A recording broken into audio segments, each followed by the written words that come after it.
What is going on, everybody? Jonathan here with Gig Nation, coming back at you today with an Amazon Flex video because it's really been a long time since I've done an Amazon Flex video, and I've been getting a ton of people asking me lately for more videos.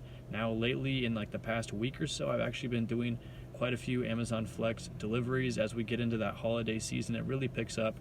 So if you applied to Amazon Flex and you were on the waiting list, it's possible that recently you've been accepted into the program and you can start making deliveries, but there's a ton of info out there that you kind of need to get through and break down before you can get started, because the training, it's helpful, but it's not everything that you need to know. So whether you're just getting started or you've been doing Amazon Flex deliveries for a while, I'm going to throw you guys some info that's really going to help you guys out there on the road. I'm going to break down kind of just like all the basic stuff that you need to know.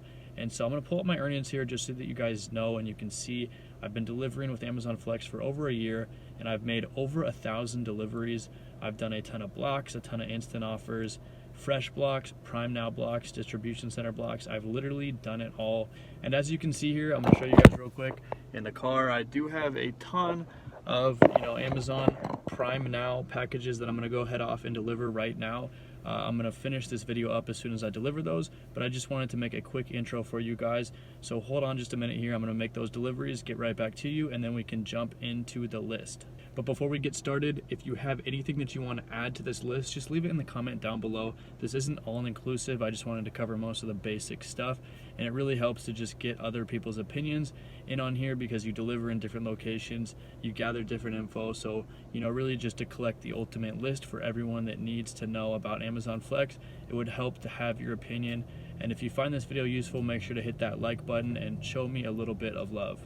All right, so I just finished up my deliveries with the Amazon Flex Prime Now block, and they ended up sending me downtown into Seattle. It's not my favorite place to go, so that leads me to number one on the list. I try and avoid downtown as much as possible. I actually ended up getting this ticket right here, and that really hurts because it's a $47 ticket, and that ends up to be almost as much as I got paid for that block. So I'm not really making that much money when I end up getting a ticket on deliveries. Now, a couple of things to keep in mind when you're trying to avoid downtown. With Amazon Flex, when you do a distribution center block, you don't actually know where you're going to be traveling before you pick up the block. But I've noticed that distribution centers that are close to downtown, when you hit these at the middle of the day, you end up getting a lot of downtown deliveries. So personally, I try and to avoid those midday deliveries, at least if it's at a DC block that's close to downtown. Now, speaking of trying to avoid undesirable blocks, there's a couple other strategies that I like to put in play, and one of those is just making friends with people in the warehouse. So if you get a block, it ends up that it's going to be taking you downtown, or maybe it's going to be taking you like an hour and a half north. I actually had one of these where I ended up driving an hour and a half from the distribution center just to start my block. It was really crazy, far out of the way, and I realized that I needed to start making friends with the staff inside the warehouse, people that can help you out. Maybe you get a block that's, not something you want. Maybe it's downtown, maybe it's far out of the way. You can ask them, see if they'll, move things around, get you set up with another block. You can definitely do this. Some warehouses it's easier than others, but it's a tactic that you have to use because it really hurts to get sent somewhere, super far out of the way, especially if you hadn't budgeted that much time for it. Maybe it's a 3-hour block and it just looks like it's going to end up taking 4 hours.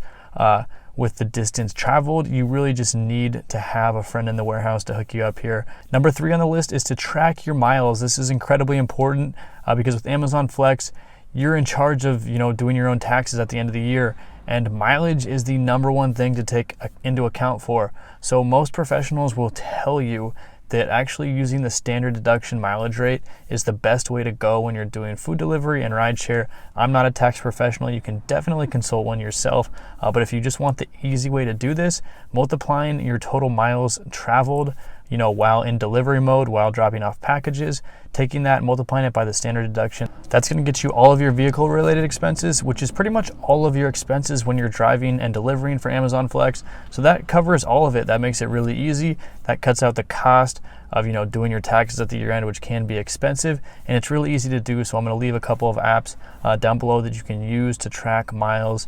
Some of these are free, so it's really not that hard to just download one of these and get started using it. There definitely are ideal blocks that you want to pick up when you're delivering with Amazon Flex. This leads us into number 4, the best blocks to pick up. And these include Whole Foods deliveries, Amazon Fresh deliveries, and Prime Now deliveries.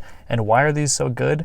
Because that advertised amount that you make of $18 to $25 an hour, that's your standard payout with Amazon Flex. So if you do a distribution center block, that's what you're going to get paid out. But if you do one of these other blocks, you get paid out that plus tips. And tips can be really good, depending on how many different deliveries you're making within that route. Sometimes it could potentially even double your earnings on that route, so you end up taking home a nice little chunk of change. Now within the app, it can be harder to get these more desirable routes, but Amazon is constantly changing things, and at least here in Seattle, they're expanding, making Amazon Fresh and Amazon Whole Foods deliveries free for Prime customers, and that means that they're just going to have more of these blocks out here. So in the past, it's been really hard to get them, but it's actually becoming easier and easier to pick these up. You absolutely have to be organizing your packages if you're doing a distribution center route, even if you're doing a Prime Now route. A lot of times these packages have a number on them, and that number coincides with where the delivery is on the route. So it's pretty easy to just take the low numbers, put them up in the front of the car, take the high numbers, put them in the back. And that way, when you go to drop off and you get to the delivery location, you can easily just look over and know exactly where your package is. It makes life so much less stressful, and it makes doing these deliveries a ton easier. At number 6 on the list, you need to make sure that you're using an old but also reliable car.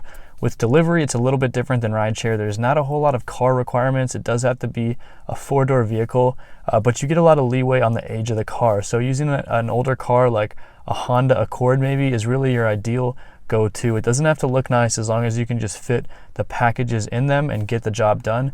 And that way you're really decreasing your wear and tear expenses on that car. It's an older car. It was cheap for you to acquire this car, and it's likely that you're not going to have to do a ton of fixes. And this is really where you can take a big hit. If you're delivering with your nice family car, your new car, then that wear and tear can be really expensive. But older reliable cars have less of this, so it's really just easier to do your job and not worry so much about that vehicle related expense. So number 7, I wanted to throw in because there is a ton of confusion on this, and a lot of people, are still confused, and that's why I recommended consulting a tax professional earlier. But after year 1 as an independent contractor, you're actually required to file quarterly taxes, and that's because you are operating your own business. After 1 year in business, you now have to start filing these. Technically, during year 1, you even have to file them, but there's this cool exclusion where you can base taxes off of the year before. So if it's your first year, then the year before you weren't paying any quarterly taxes. That means you can go ahead and just pay 0 and then pay the full taxes at the end of the year. But year 2, you have to start doing this. I've heard a lot of people say they've never paid these after a few years, and they're thinking, okay, I don't have to pay these. I haven't had any penalties. The IRS can come back and hit you with penalties up to 5 years later. So this really isn't something that I would recommend avoiding. And once again, if you're concerned, talk to a tax professional real quick. They can give you some great advice on how to take care of that and how to get these squared away. As far as driver support goes, when you're in the app and delivering during a route, driver support is really good. They're very helpful. They almost always answer the phone right away. There's a ton of resources dedicated toward this in the app while you're delivering, because Amazon is a customer-centric company, and that means that getting their packages to their customers quickly is number 1 and the most important thing to them, and having that support in the app is huge. This is really helpful, but it's also important to notice that driver support outside of when you're doing deliveries isn't actually that great. A lot of questions can't be answered over the phone. You have to go through email, and then you kind of get a canned response. And this is because most of those issues are more relevant to you, not to the Amazon customer. And quite frankly, the customer is number 1. You are an employee, not even an employee, you're an independent contractor. So try and get your questions squared away, during deliveries, and don't expect too much as far as support goes outside of that time frame. For number 9, don't invest too much in this long term. So a lot of times I've said in the past, don't do this full time, and I want to make sure that you guys aren't confusing this with don't do it full time. I wouldn't say don't do it full time, because you can definitely make full-time income from Amazon Flex doing deliveries, but the difference here is you don't want to invest too much long term. because things can change quickly. Amazon Flex is flexible for you as an independent contractor and a driver, but it's also flexible for Amazon. Amazon created Amazon Flex because they had a need. They wanted to get their packages to people quickly, and they really just could not do so with the UPS and FedEx. So they created Flex, but they're also looking for, new alternatives that better compensate, that better deliver packages, can do so more efficiently, and they're looking to contract a lot of this out to third parties, business owners that want to hire their own drivers and manage different vans and trucks to complete deliveries for them. So Amazon Flex can disappear anywhere. If you're in a small town, they might just get rid of a distribution center because it's not busy enough. And if you're in a bigger area, you just never really know. You could be deactivated. A lot of stuff could happen here. So career-wise, it's not the most stable. You're not, getting any sort of benefits, any sort of medical expenses, and there's not a whole lot to build off of here. If you're someone like me and you're, chasing like entrepreneurial opportunities, this is definitely a great way to, bring in some extra money. If you're already working full-time, it's a good side hustle. There's so many reasons why this is great. If you're doing it full-time, props to you. You can definitely hustle and make some good money. But just know, keep that in mind, that stability of this job isn't really going to be there. Okay, and last but definitely not least on the list is number 10. Don't waste too much time swiping. It's really unfortunate how this system is set up, where Amazon just releases all the blocks to all drivers at once, and you have to compete to see how fast you can swipe to get the best ones. This leads to a lot of people just spending time sitting around swiping. But you have to remember, you want to get those higher paying blocks. You definitely want to swipe for them, but your time is valuable when you're not delivering too. You have to factor this in.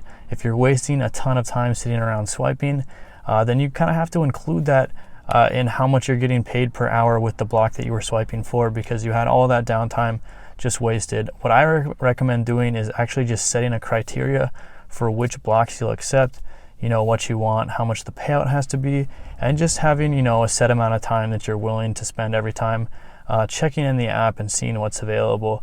That way you really have just a firm routine, and you're not, getting too much time wasted here trying to find those good blocks.